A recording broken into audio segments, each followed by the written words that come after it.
No podemos competir en una serie de campos, solo podemos competir porque seamos capaces de innovar, mantener la excelencia y mejorar la competitividad en base a nuestra capacidad de utilizar la única variable estratégica de la que disponemos, que es el capital humano. Por tanto, tenemos que encarar el futuro, y vivimos una gran paradoja, aprovechando el inmenso caudal de capital humano, de innovación, de creatividad que tenemos. ¿Y cuál es la paradoja? Que el 40% de la gente joven en edad de trabajar no tiene oportunidades ni siquiera de empleo. No digo ya de desarrollar su creatividad o su espíritu innovador. Y el freno fundamental, aparte del parón de la economía, porque lo mismo que les voy a decir ahora se lo hubiera dicho en el 2006, donde todo el mundo estaba muy contento porque la economía crecía al 4%, el empleo al 5%, habíamos absorbido 6 millones de inmigrantes sobre una población de 39 o 40 millones y teníamos una tasa de paro del 8,4%.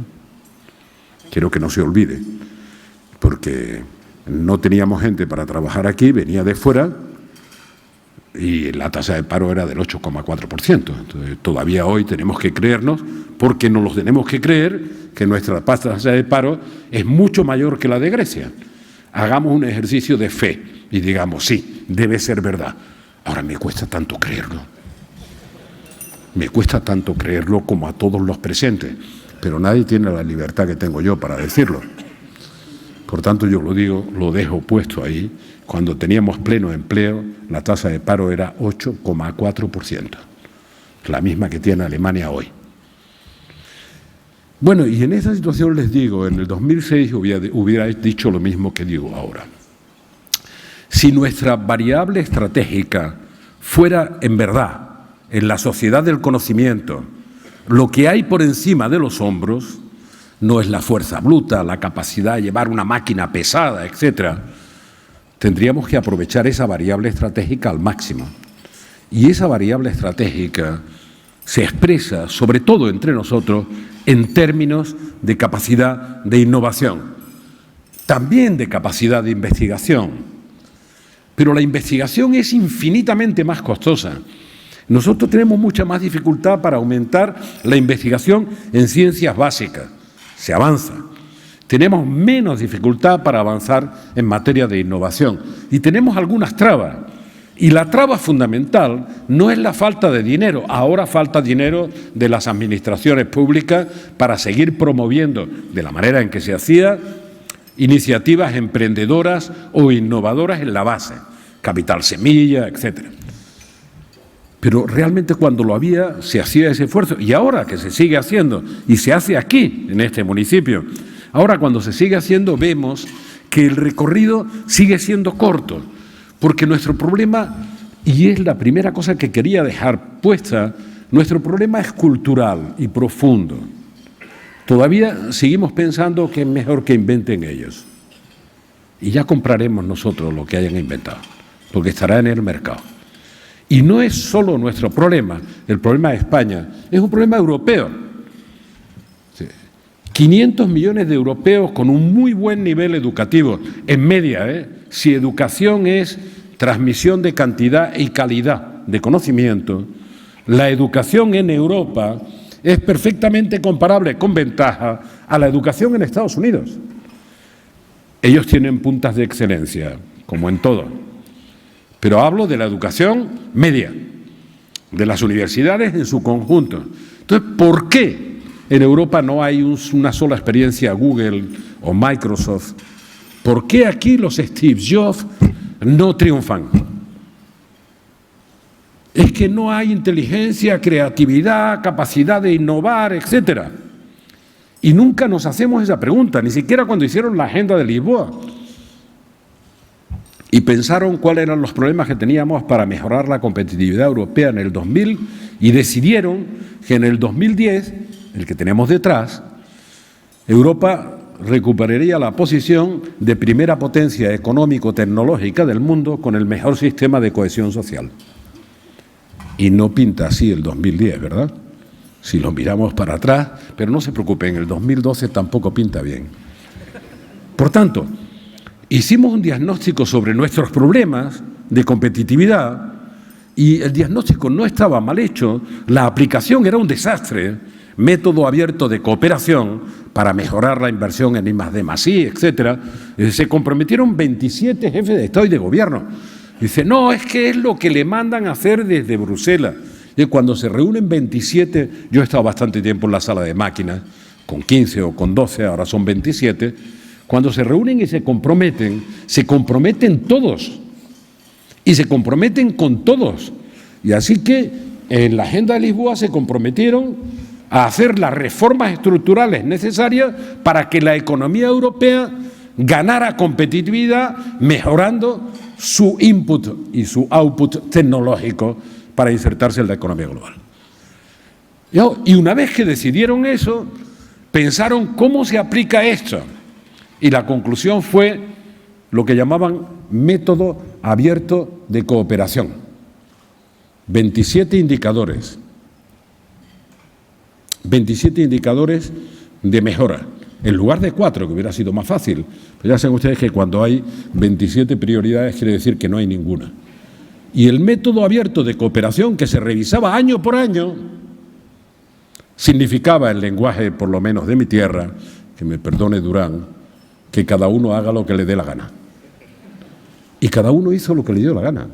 Así que en la revisión anual había un país que decía, he mejorado estos 2 indicadores de los 27.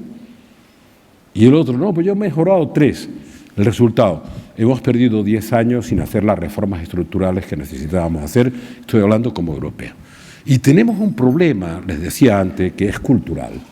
A veces lo discuto con los rectores de las universidades, o con los decanos, con la gente que se dedica a la educación, pero podría discutir con las familias.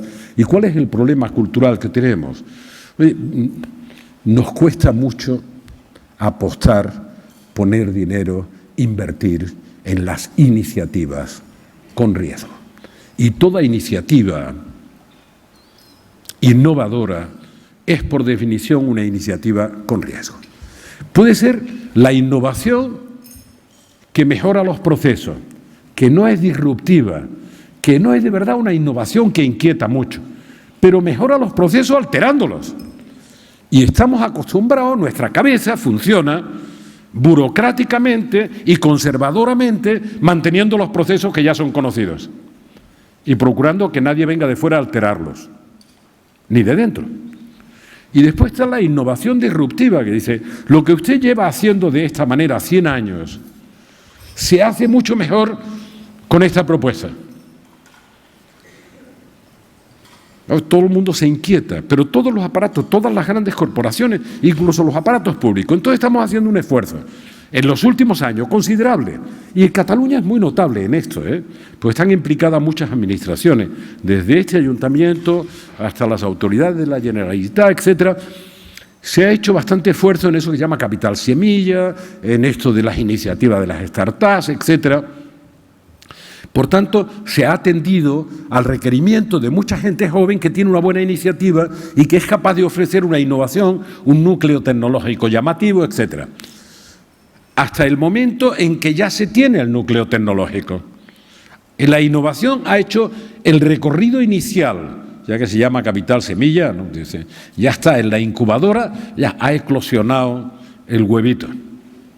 Y a partir de ese momento necesita una nueva dimensión del riesgo, que es músculo financiero y expertise empresarial o profesional para expandirse. A partir de eso es la soledad absoluta para la innovación. Y algunos muchachos y muchachas de Barcelona, de Cataluña, se han ido al Silicon Valley a buscar capital. ¿Por qué? Porque aquí no hay dinero. No hablo de dinero público. Sí, hay ahorro. Lo que no hay es la cultura para apostar por la innovación, que es una apuesta que siempre contiene un porcentaje de riesgo. Esa cultura que llevó a Obama a decir el año pasado en el debate del Estado de la Nación, nuestra identidad es la innovación. Nuestra identidad es Google, Facebook, y describía algunas de las iniciativas que se hicieron globales. ¿Europa producirá alguna vez un fenómeno global en materia de tecnologías de la información o de otros campos, de biotech o de renovables, etcétera? Fenómeno global desde el punto de vista de la magnitud, porque insertarse en la economía global para Europa, repito, no va a ser lo que ahora oigo decir a algunos líderes europeos y también de Estados Unidos: hay que reindustrializar Estados Unidos. ¿Cómo reindustrializar? ¿Creen ustedes que de verdad van a competir en la industria del acero básico con Mittal en la India, que además ya se ha quedado con el acero de excelencia europeo? No solo producen el acero de batalla.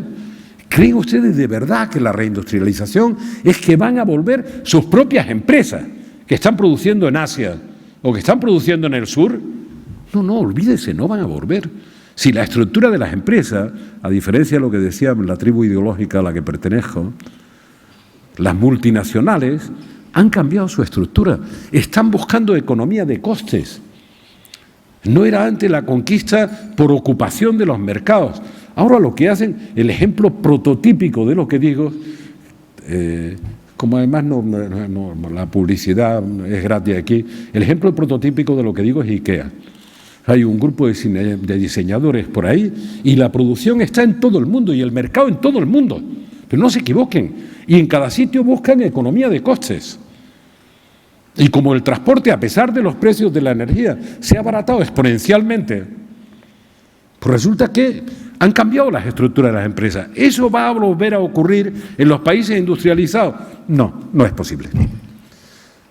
Lo único en lo que puede ser hegemónico Estados Unidos y en lo que deberíamos de entrar nosotros es en la capacidad para innovar produciendo innovación de mejora de proceso o innovación disruptiva, produciendo algo que por calidad, por excelencia y por novedad podamos llevar a la economía global y al mercado global.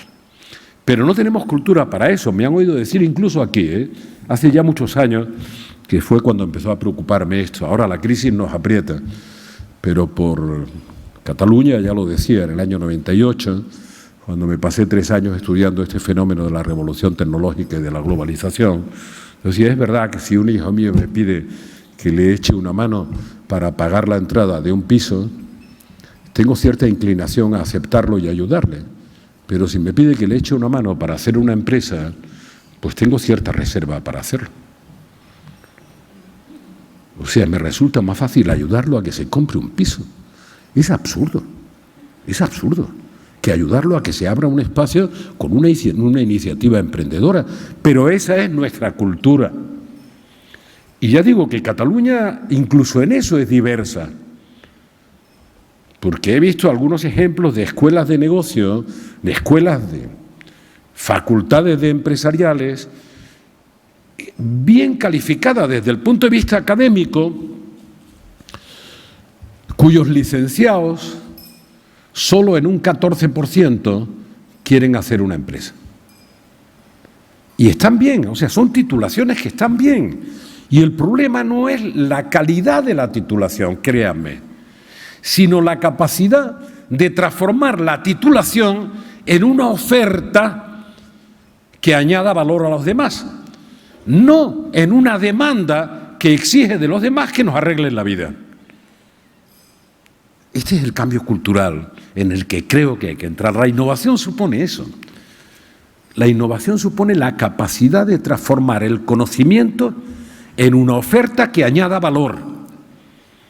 Por tanto, de darle al conocimiento una dimensión proactiva de oferta en lugar de demanda. Y nuestra costumbre, nuestro hábito, es una buena preparación para exhibir un título con el que demandar una ocupación, no con el que ofertar un proyecto de cambio, un proyecto de innovación. Y ese problema cultural, donde más dramáticamente se ve, es en la apuesta del ahorro por ese capital riesgo.